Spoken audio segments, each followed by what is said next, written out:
Assalamualaikum warahmatullahi wabarakatuh. Imam Ahmad bin Hanbal radhiyallahu an merupakan salah satu dari murid Imam Syafi'i. Beliau juga dikenal sebagai Imam Hambali. Di masa akhir hidup beliau pernah bercerita, suatu ketika saya sudah berusia tua, saya tidak tahu kenapa ingin sekali menuju ke salah satu kota di Irak. Dan cerita ini tertulis dalam manaqib Imam Ahmad bin Hanbal ketika beliau menuju Basrah.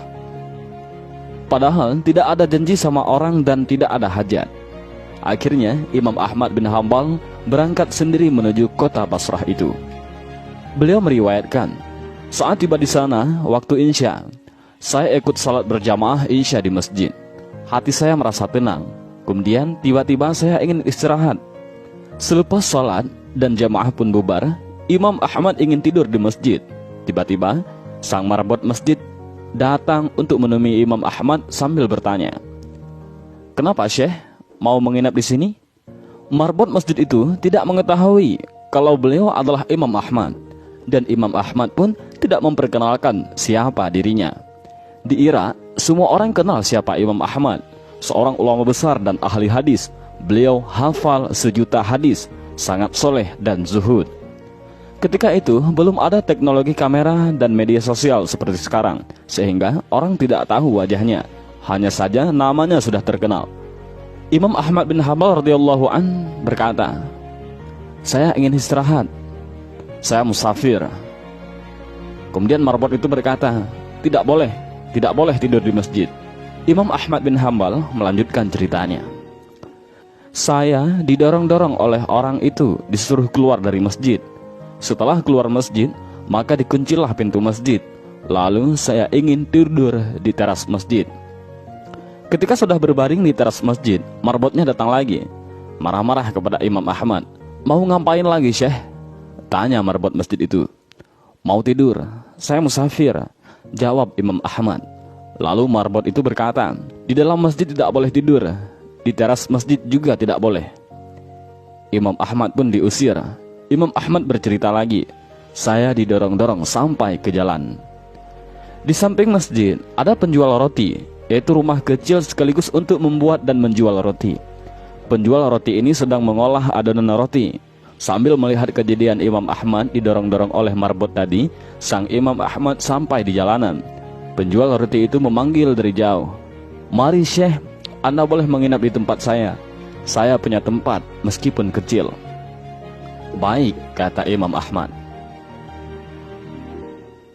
Imam Ahmad pun masuk ke rumahnya, duduk di belakang penjual roti yang sedang membuat roti itu. Dengan tidak memperkenalkan siapa dirinya, hanya bilang sebagai musafir. Penjual roti ini punya perilaku yang bisa dibilang unik. Kalau Imam Ahmad mengajak berbicara, maka ia menjawab. Kalau tidak, dia terus membuat adonan roti sambil melafalkan istighfar, "Astagfirullah."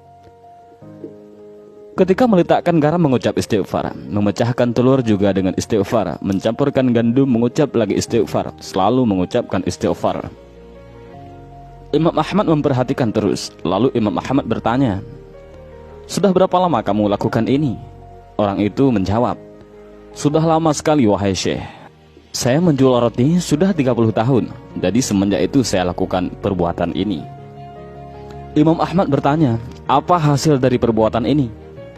Orang itu menjawab, "Berkah wasilah istighfar, tiada hajat yang saya minta kecuali pasti dikabulkan Allah.